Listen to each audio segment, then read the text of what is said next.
చక్కని సీతకి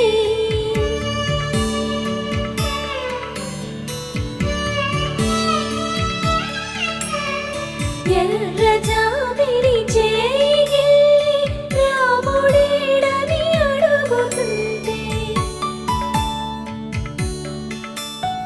చూడలేదని పెదవి చెప్పే చెప్పలేమని కనులు చెప్పే నల్ల పూస